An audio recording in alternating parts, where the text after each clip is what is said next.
Bonjour à toutes et à tous et bienvenue dans un nouvel épisode du podcast de J'aime trop ton signe.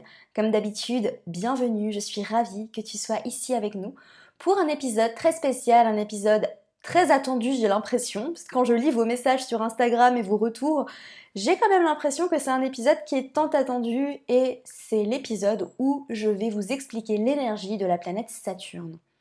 Saturne, le grand maléfique, Saturne, planète redoutée. J'espère que à travers cet épisode, je vais pouvoir te donner des clés concrètes pour déjà pouvoir mieux comprendre l'énergie de Saturne et aussi pour pouvoir démystifier et aussi pour pouvoir aimer cette planète parce que personnellement, j'aime toutes les planètes, il n'y en a aucune qui est maléfique à mes yeux.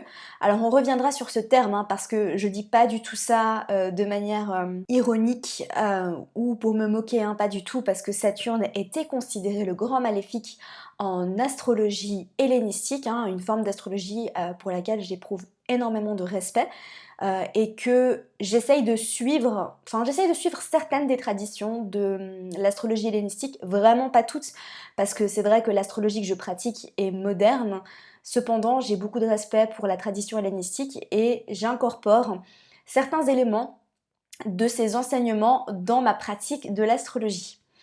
Donc je disais, Saturne était considéré comme étant le grand maléfique, donc la planète qui allait amener malheur, problème, blocage. La planète du karma aussi, on va en reparler dans cet épisode, donc reste bien connecté avant de commencer. Si ce n'est pas déjà fait, abonne-toi à ce podcast. Si tu m'écoutes sur Spotify, tu peux t'abonner, tu peux même mettre une petite note pour aider ce podcast à se faire référencer. Si tu m'écoutes sur YouTube, abonne-toi à la chaîne. Et puis, si tu m'écoutes sur Apple Podcast, eh bien fonce me mettre une revue sur iTunes pour aider ce podcast à se faire référencer. Si tu l'aimes, c'est le meilleur moyen de me soutenir. À travers cet épisode, je vais te donner pas mal d'informations sur la planète Saturne, informations qui seront bien évidemment à digérer, à intégrer, et puis n'hésite pas à prendre des notes aussi si tu as envie vraiment de conserver tout ça, parce que je sais que c'est très facile de consommer des podcasts, des vidéos, des posts Instagram, on les lit, on les trouve super, et puis ensuite ce qui se passe c'est que on oublie. Voilà.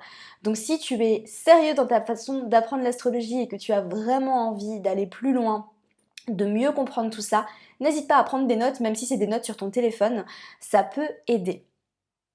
Alors Saturne. Bon, déjà Saturne est considérée comme étant une planète sociale.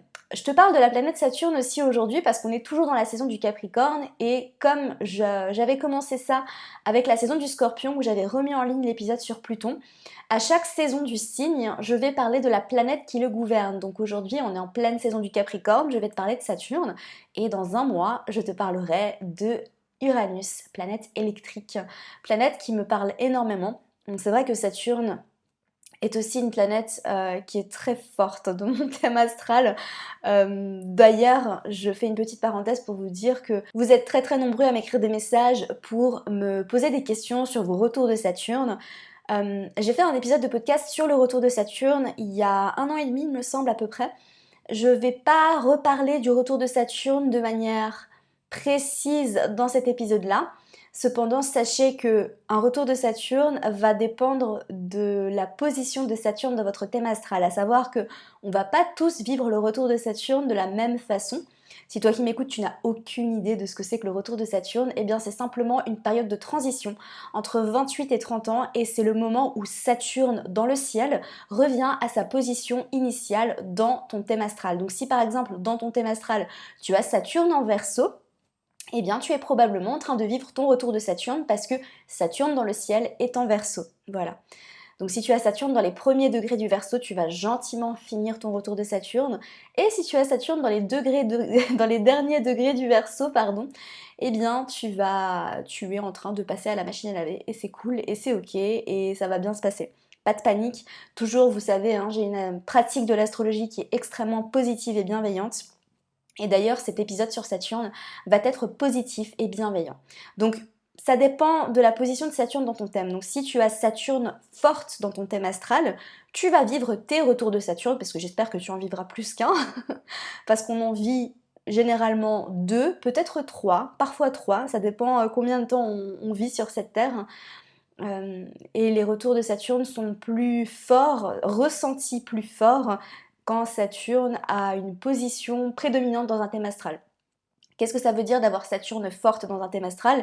Eh bien, si tu as Saturne en domicile, donc si par exemple tu as Saturne en Capricorne ou en Verseau, elle est forte. Si tu as Saturne en maison 10, elle est forte. Si ta Saturne est conjointe à ton Soleil ou à ta Lune, elle est forte. Si tu as Saturne conjointe à ton maître d'ascendant, donc la planète qui gouverne ton ascendant, elle est forte. Et enfin, si Saturne est fortement aspectée notamment par les planètes personnelles, elle est forte. Voilà, une petite liste. Et puis si comme moi tu cumules tout ceci, eh bien tu as ramassé pendant ton retour de Saturne ou tu vas ramasser pendant ton retour de Saturne. Voilà. Petite parenthèse sur le retour de Saturne, parce que c'est vrai que pour certaines personnes, eh bien, il se passe pas grand-chose pendant leur retour de Saturne. Oui, c'est une période de transition, oui, il y a des bouleversements, et c'est pas aussi intense que pour d'autres personnes. Je sais que le mien a été très, très, très, très violent, pour être totalement honnête. J'en suis extrêmement reconnaissante parce que oui, ça a été intense, oui, ça a été difficile. Je pense que l'année de mon retour de Saturne, parce que oui, ça dure 2 ans, mais il y a quand même une année qui a été bouleversante. C'était vraiment le moment où Saturne était en conjonction plus exacte avec Saturne de mon thème astral.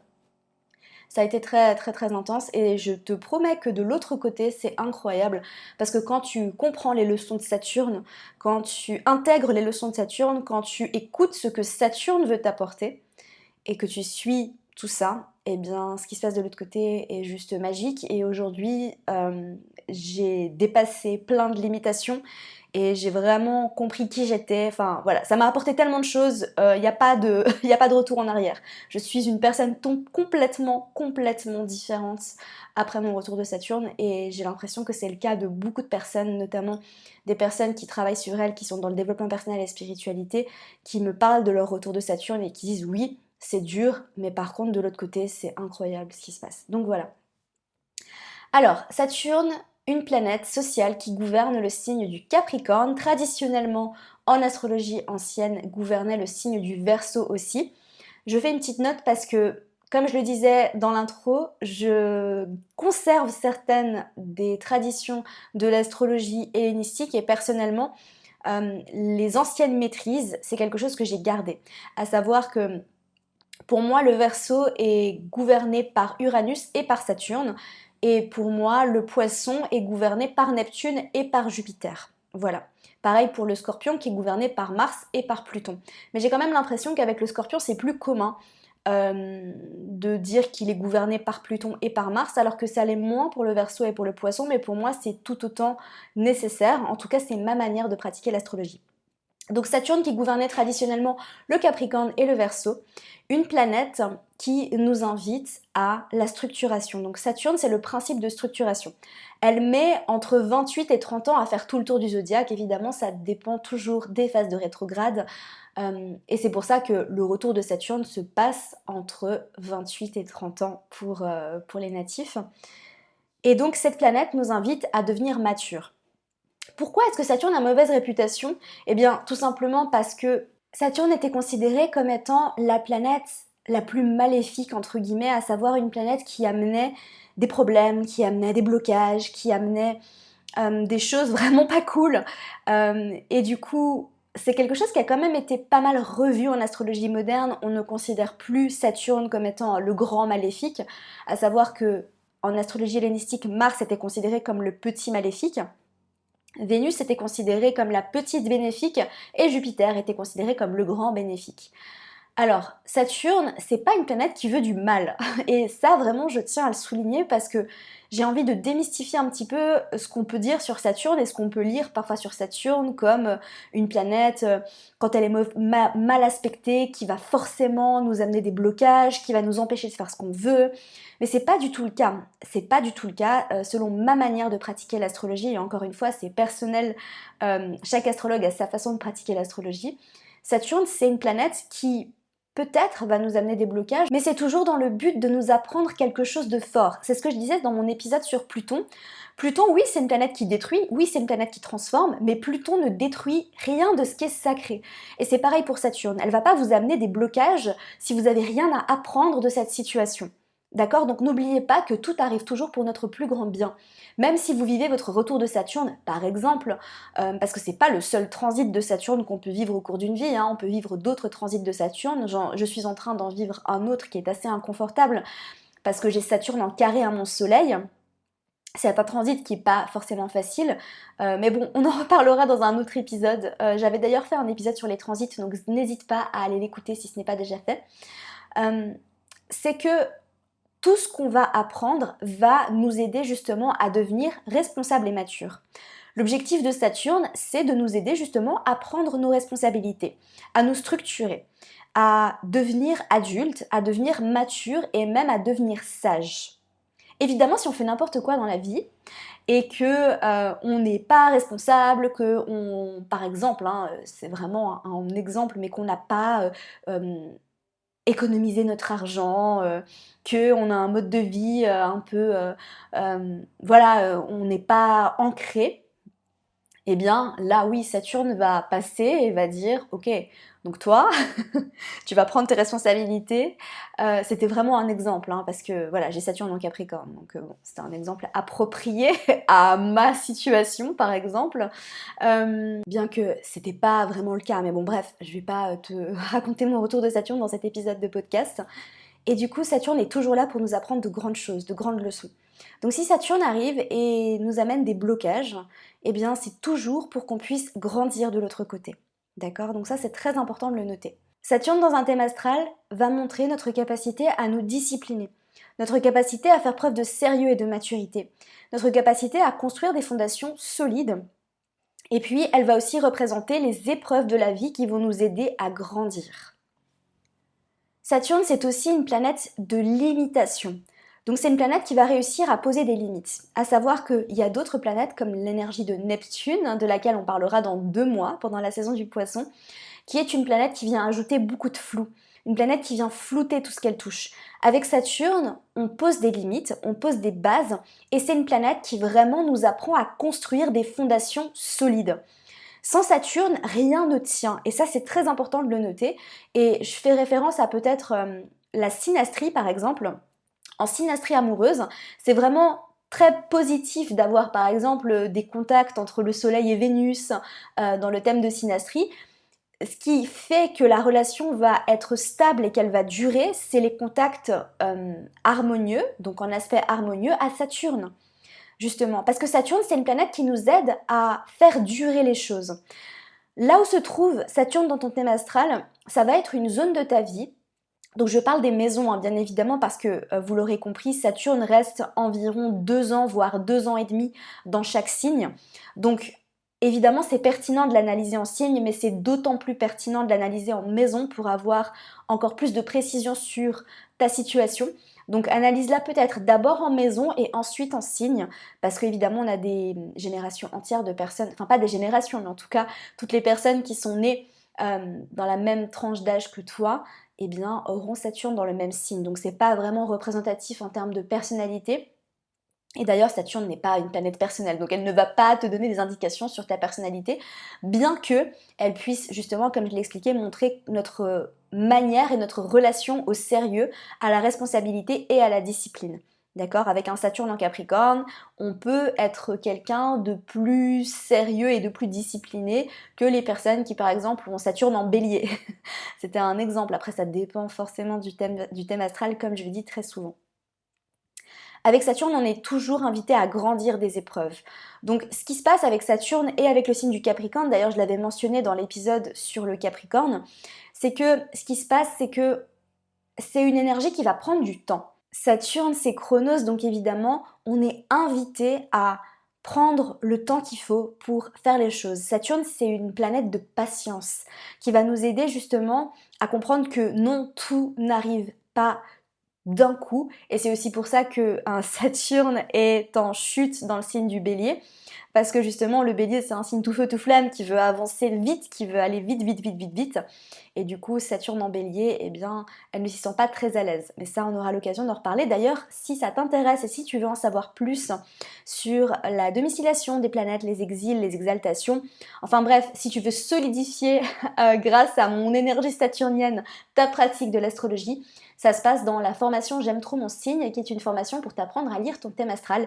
Je mettrai les liens pour te rediriger vers toutes les informations dans les notes du podcast. Tu pourras retrouver tout ça. Alors, je vais faire un petit tour de Saturne à travers les maisons, histoire que vous puissiez vous faire une idée plus précise de son énergie dans votre thème astral. Alors, ce qu'il faut évidemment comprendre, je fais un disclaimer, c'est que je vais donner certaines informations, comme d'habitude, et je sais que je le répète tout le temps, ça dépend du reste du thème astral et ça dépend surtout de comment votre Saturne est aspecté. Quand je dis comment Saturne est aspectée, ça veut simplement dire quels aspects elle reçoit. Si elle est bien aspectée ou s'il est aspecté avec des aspects plus dissonants, ça va pouvoir vraiment tout changer. D'ailleurs, si tu veux en savoir plus sur les aspects et si tu veux apprendre à analyser les aspects de ton thème astral, ça se passe aussi dans la formation J'aime trop mon signe. Donc voilà. Alors Saturne en maison 1. Donc Saturne en maison 1 peut te donner des airs de Capricorne, à savoir que ça peut te donner l'air un peu plus froid, bon ça peut te donner l'air très sérieux, très responsable, très mature, mais en tout cas les personnes qui ont Saturne en maison 1 peuvent paraître au premier abord comme des personnes plus froides, plus distantes. Ça ne veut pas dire que c'est le cas, mais c'est ta manière de paraître, d'accord? C'est comme si tu es ascendant Capricorne, peut-être que tu parais dans le monde comme étant quelqu'un d'un peu plus froid. Donc avec Saturne en maison 1, on peut avoir une structure osseuse très forte. Donc quand je parle de structure osseuse, c'est pas très glamour comme terme, je veux simplement dire que peut-être que tu as des pommettes un peu plus saillantes, peut-être que tu as une mâchoire un petit peu plus carrée, après ça dépend bien évidemment, ça dépend pas que de ça. Saturne en maison 1, évidemment la maison 1 c'est la maison de l'identité, de ton corps physique, de toi, de qui tu es. Donc avec Saturne en maison 1, c'est un des placements où il faut faire attention à pas être trop dur envers soi-même. D'accord? Saturne en maison 1 peut aussi te donner l'air plus âgé, à savoir que tu vas paraître plus âgé que ce que tu ne l'es. D'accord? Donc avec Mercure, c'est l'inverse. Avec Mercure en maison 1, on peut paraître plus jeune que ce qu'on est. Avec Saturne en maison 1, on peut paraître plus âgé, plus mature que ce qu'on est réellement. Alors, Saturne en maison 2. Donc, Saturne en maison 2, c'est intéressant. Ça peut amener des blocages par rapport à l'argent. Voilà, je vais pas passer par quatre chemins. Saturne en maison 2 peut te donner des difficultés à gagner ta vie. Saturne en maison 2 peut te donner des difficultés à acquérir l'abondance financière. Voilà, donc ça peut être le cas. Peut-être que tu peux vivre dans des situations plus précaires au niveau de l'argent, au niveau de tes possessions. Après, si ton Saturne en maison 2 est bien aspecté, ça peut aussi vouloir dire que tu es quelqu'un de très structuré par rapport à tes finances, à savoir que tu aimes tout budgétiser, tu calcules beaucoup. C'est aussi un placement qui peut te rendre un petit peu, comment dire, rap. Je sais pas si c'est une expression française, mais en tout cas en Suisse on dit quelqu'un de rap, ça veut dire quelqu'un qui compte vraiment ses sous. Donc voilà pour l'énergie de Saturne en maison 2, mais c'est pas forcément... ça ne veut pas forcément vouloir dire que tu vas galérer avec l'argent, mais en tout cas, ça peut vouloir dire que tu es quelqu'un qui a besoin de structurer tes finances, ou du moins peut-être que ça te ferait du bien de structurer tes finances. En tout cas, une chose est sûre avec Saturne en maison 2, c'est que tu as de grandes leçons à apprendre par rapport à tout ce qui est en lien avec ce que tu possèdes, avec ton argent et même avec ton corps. Donc parce que évidemment le corps c'est la première chose qu'on possède. La maison 2 est aussi liée au corps. D'ailleurs j'avais fait un épisode de podcast sur les maisons, si ça t'intéresse n'hésite pas à aller l'écouter. Ensuite Saturne en maison 3. Donc Saturne en maison 3 c'est un placement qui peut vouloir dire qu'on a des difficultés d'apprentissage. Voilà. Donc peut-être qu'on apprend plus lentement, peut-être qu'on a besoin de plus de temps pour apprendre. Saturne en maison 3 vient vraiment donner des blocages et des difficultés par rapport à l'apprentissage de base. C'est pas l'apprentissage des hautes études, mais c'est vraiment d'apprendre à lire. Peut-être que tu as été un enfant qui a appris à lire plus tard, plus tardivement, avec plus de difficultés. Peut-être que tu avais plus de problèmes à l'école pour apprendre, pour mémoriser. Saturne peut aussi donner des retards de communication chez l'enfant, à savoir que peut-être que cet enfant va avoir des difficultés à parler, à s'exprimer. En tout cas, Saturne vient amener de grandes leçons par rapport à la notion de communication et d'apprentissage. À savoir que c'est peut-être des personnes qui vont devoir faire face à des épreuves pas très faciles, notamment tout ce que je disais par rapport à l'apprentissage, à la parole, à la communication, mais qui vont vraiment apprendre beaucoup de choses par rapport à ça. Donc, Si dans ta vie tu as eu des problèmes de communication ou d'apprentissage ou que tu as eu des difficultés à lire ou que c'est encore le cas, peut-être que tu as des problèmes de mémoire à mémoriser les choses, eh bien sache en fait que c'est quelque chose à surmonter et à surpasser justement pour devenir quelqu'un de meilleur, pour grandir, pour évoluer dans ta vie. Donc voilà. Saturne en maison 4 peut donner un foyer un peu plus hostile. À savoir que peut-être que l'énergie que tu vas ressentir dans ta maison, dans ton foyer, va être un peu plus austère. Saturne en maison 4 peut indiquer qu'on a grandi dans la pauvreté. Alors évidemment, ça dépend de comment est aspecté ton Saturne, hein, on a compris. Mais Saturne en maison 4 peut indiquer que tu as grandi dans des situations plus précaires. Peut-être que ton environnement familial était plus froid, vous n'étiez pas très chaleureux les uns avec les autres, il n'y avait pas trop de marques d'affection. Peut-être que le foyer familial était très strict et très sévère. Voilà, ça c'est quelque chose que j'ai oublié de dire quand je parlais d'énergie de Saturne, c'est que c'est aussi une planète qui vient amener de la sévérité et un côté très strict. Donc peut-être que tu as été élevé dans des conditions strictes, tu as une éducation sévère. Ou peut-être tout simplement que ton intérieur est très stérile, dans le sens où il n'y a pas beaucoup de vie. Peut-être que tu as que des meubles blancs, ou voilà, ça peut signifier plein de choses. Mais en tout cas, voilà, globalement pour l'énergie de Saturne en maison 4. Saturne en maison 5 peut indiquer qu'on a des problèmes à s'amuser. Peut-être qu'on n'aime pas s'amuser, on n'aime pas le fun. Ça arrive beaucoup, hein, et ça arrive très souvent dans les thèmes astro de personnes qui ont Saturne en maison 5, en tout cas les thèmes que j'ai pu analyser. C'est des personnes qui ont du mal à se laisser s'amuser, elles ont du mal à jouer, elles ont du mal à rire, elles ont du mal à se divertir en fait. Et elles voient vraiment la notion de fun comme quelque chose d'inutile. Donc ça c'est intéressant, si tu as Saturne en maison 5, essaye de te foutre un peu la paix par rapport à ça, et voilà, mais peut-être que tu n'aimes pas tout simplement t'amuser, tu n'aimes pas le fun, tu n'aimes pas te divertir. C'est des personnes qui peuvent être très dures envers elles-mêmes quand par exemple elles s'autorisent justement à se divertir en, je sais pas, par exemple en regardant une série, et elles peuvent se dire non mais c'est pas productif ce que je suis en train de faire, etc. Donc ça c'est intéressant. Saturne en maison 5 peut aussi te donner beaucoup de responsabilités par rapport aux enfants. Donc peut-être que tu vas être quelqu'un qui va t'occuper d'enfants, qui va être responsable d'enfants. Tu as un côté très structuré par rapport à ta créativité aussi si tu as Saturne en maison 5. À savoir que ta créativité n'est pas trop dans le flow. Donc tu sais, on parle très souvent de la créativité comme étant quelque chose de très yin, de très fluide, une énergie à laquelle on se connecte. Alors qu'avec Saturne en maison 5, peut-être que pour toi, la créativité passe par la rigueur et par la discipline. Saturne en maison 6, je la ressens vraiment comme un placement où Saturne s'y sent à l'aise. Tout simplement parce que la maison 6, c'est une maison un peu, entre guillemets, boring. C'est une maison de responsabilité, de train-train quotidien, une maison de travail. Et du coup, j'ai quand même l'impression que Saturne s'y plaît plutôt bien. En tout cas, c'est ma manière de l'interpréter. Saturne en maison 6 peut te donner pas mal de rigueur dans ton travail. Tu es quelqu'un de rigoureux dans ton travail au quotidien. Tu fais les choses, tu accomplis, tu es sérieux. Peut-être même que quand tu travailles, tu es trop sérieux, tu as du mal à t'amuser avec ton travail. Peut-être que tu es très strict envers ta santé, à savoir, ça peut donner des placements de personnes hypocondriaques, mais ça peut aussi donner des placements de personnes qui vont tellement faire attention à leur santé qu'elles vont se rendre malades. Peut-être des personnes qui ont des TOC aussi. C'est un placement qui peut donner des personnes qui sont obsédées par leur santé, par la propreté, obsédées par voilà, tout ce qui est en lien avec le quotidien, la maison. On a tout le temps besoin que tout soit hyper propre. On est très strict, on est très rigoureux par rapport à son hygiène de vie quotidienne. Avec Saturne en maison 7, très généralement, on recherche des partenaires sérieux et matures. Donc on a besoin d'être avec des personnes qui sont stables, qui sont ancrées, qui sont matures, peut-être des personnes qui vont être plus âgées que nous. Avec Saturne en maison 7, on est vraiment invité à construire des relations sérieuses, des relations long terme et des relations justement qui vont nous aider justement à grandir et à évoluer. Saturne en maison 7 peut donner quelques blocages par rapport aux relations amoureuses. Après, ça dépend bien évidemment de comment Saturne est aspecté.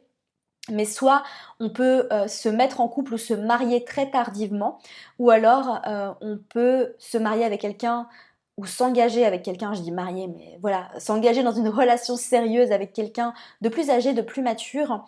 Ce qui peut arriver aussi avec Saturne en maison 7, c'est que on est quelqu'un de, on est la personne responsable dans les relations. Voilà. Avec Saturne en maison 8, je vais être honnête, c'est pas un placement qui est hyper facile dans le sens où c'est un placement qui peut amener beaucoup de gravité, un pessimisme, on a l'impression que tout arrive contre nous, on peut avoir un côté très noir, à savoir on va voir les choses en noir. Saturne en maison 8 peut aussi amener des blocages en lien avec la sexualité. Donc soit on est quelqu'un de pas très sexuel, soit on peut avoir vécu des problèmes en lien avec la sexualité, des blocages qui seront vraiment à surmonter, à surpasser. Saturne en maison 8 peut aussi amener des dons et des pouvoirs qui viennent d'autres vies. Donc ça c'est plus en astrologie karmique. Mais en tout cas, c'est pas un placement qui est très facile à vivre, je pense, parce que ce qui se passe dans la tête de quelqu'un qui a Saturne en maison 8, potentiellement, c'est qu'elle voit vraiment les choses de manière plus pessimiste, de manière plus sérieuse, de manière plus noire, en se disant de toute façon ça va mourir, de toute façon on va mourir, de toute façon le monde est condamné. Donc vraiment le défi de Saturne en maison 8, c'est justement d'apprendre à regarder les choses avec des yeux plus bienveillants, des yeux plus doux. Donc voilà, et s'il y a des blocages en lien avec la sexualité, c'est d'apprendre à les surmonter. Saturne en maison 8 peut aussi donner des prédispositions, je dirais, à gérer de manière très sérieuse et très rigoureuse l'argent d'autres personnes. Donc c'est peut-être un placement pas trop mal pour travailler dans la finance ou dans la banque, parce que justement il y a ce côté sérieux, ce côté structuré. C'est peut-être un bon placement pour quelqu'un qui fait de la comptabilité ou un investisseur, par exemple. Saturne en maison 9, c'est un placement qui nous parle de voyage, donc peut-être que vous êtes quelqu'un qui allait avoir des blocages et des retards dans vos voyages. C'est un placement qui peut aussi parler de philosophie, de spiritualité.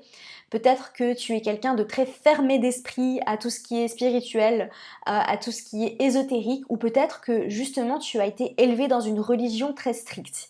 Par exemple, une religion qui t'interdirait d'être qui tu es vraiment, une religion qui serait vraiment, voilà, comme j'ai dit, très stricte, très structurée, très austère peut-être même.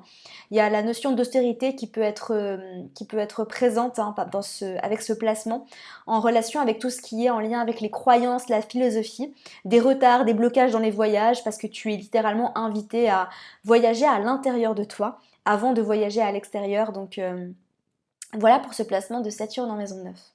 Saturne en maison 10, c'est un placement où les personnes sentent qu'elles ont envie d'accomplir de grandes choses. Et c'est des personnes qui peuvent se mettre une pression de dingue pour accomplir de grandes choses, à savoir que la carrière, la réputation a une importance toute particulière. Ce sont des personnes qui sont très sérieuses, très structurées par rapport à ce qu'elles ont envie d'accomplir en termes de carrière. Elles ont des objectifs long terme. Elles ont envie d'établir des fondations solides pour pouvoir accomplir des choses grandes, des choses qui vont durer. Après, ce placement, tout comme Saturne en Capricorne, peut indiquer qu'on va avoir du succès dans la carrière plus tard dans la vie, notamment après le premier retour de Saturne. Saturne en maison 11 va parler d'amitié, va parler de groupe, va parler de tout ce qui est social. Peut-être qu'avec un Saturne en maison 11, on a du mal à s'intégrer à des groupes. On a du mal à s'intégrer à une communauté, on peut avoir du mal à conserver certaines amitiés, ou alors il peut y avoir des blocages en lien avec les amitiés, avec tout ce qui est créer du lien avec d'autres personnes, mais pas dans le contexte amoureux, mais plutôt dans le contexte amical. Avec ce placement-là, ce qui peut se passer, c'est qu'il y a eu des blessures pendant l'enfance qui font que on peut avoir des problèmes justement à s'intégrer, on peut avoir des problèmes à se faire des amis. Avec ce placement-là, on peut vraiment avoir du mal à trouver sa place dans le collectif. Et on termine avec Saturne en maison 12 qui n'est pas forcément un placement facile, un peu comme Saturne en maison 8. Bien évidemment, ça dépend de comment Saturne est aspecté. Saturne en maison 12 peut indiquer des tendances dépressives, peut indiquer des tendances à vraiment voir la vie en noir. C'est un petit peu le sentiment de mais pourquoi est-ce qu'on vit dans tous les cas, ça sert à rien, on va tous mourir. Donc vraiment l'objectif avec Saturne en maison 12, c'est de voir la lumière, c'est d'apprendre à cultiver la gratitude. Ce que Saturne veut vraiment apprendre en maison 12, c'est à se connecter à la spiritualité, à se connecter à quelque chose de plus grand que soi. Mais je dirais vraiment qu'avec ce placement, tant qu'on n'est pas connecté à sa spiritualité, tant qu'on n'est pas connecté à tout ce qui est plus grand que nous, eh bien c'est compliqué en fait, on a tendance à tout voir en noir et je pense vraiment que la spiritualité avec Saturne en maison 12 peut être une belle porte justement pour se sentir plus heureux et plus épanoui. Alors après ça dépend toujours, Saturne en maison 12 peut aussi indiquer des blessures au niveau du karma. Saturne en maison 12, c'est aussi un placement de solitude, c'est un placement de repli sur soi, c'est un placement où soit on aura peut-être envie ou alors on va se retrouver à plusieurs moments de la vie en repli sur soi pour justement devenir mature, devenir responsable. La notion de solitude va être très importante avec Saturne en maison 12 et en fait c'est soit l'un soit l'autre, c'est soit on est trop seul et du coup on doit apprendre justement à sortir de cette solitude, soit justement on n'est pas assez seul et du coup on reçoit beaucoup de blocages et on doit apprendre à être bien seul. Mais en tout cas, l'issue de tout ça sera toujours la spiritualité. Ce qui se passe en maison 12 n'est pas forcément toujours facile à analyser, mais du moins les placements en maison 12, selon moi, ont toujours une clé, c'est la connexion au tout, c'est la connexion à la spiritualité, c'est la connexion à quelque chose qui est plus grand que nous. Donc voilà, c'est tout pour cet épisode de podcast sur l'énergie de Saturne. J'espère sincèrement que ça t'aura plu. N'hésite pas à m'envoyer un petit message sur Instagram pour me dire ce que tu en as pensé. J'aime trop ton signe. Et si je te rappelle que si tu veux aller plus loin, si tu veux plonger dans ta pratique de l'astrologie, ça se passe dans la formation J'aime trop mon signe. Sur ce, je te laisse, je te souhaite une magnifique journée. Je te retrouve mercredi prochain. Merci pour ton écoute et à très vite. Merci à toi pour ton écoute. J'espère sincèrement que cet épisode t'aura plu. Si c'est le cas, n'hésite pas à me laisser une revue sur iTunes afin d'aider d'autres personnes à découvrir et tomber amoureuses de ce podcast. N'oublie pas d'aller me suivre sur Instagram pour plus de contenu de ma part. Sur ce, je te laisse, prends soin de toi et surtout continue de briller.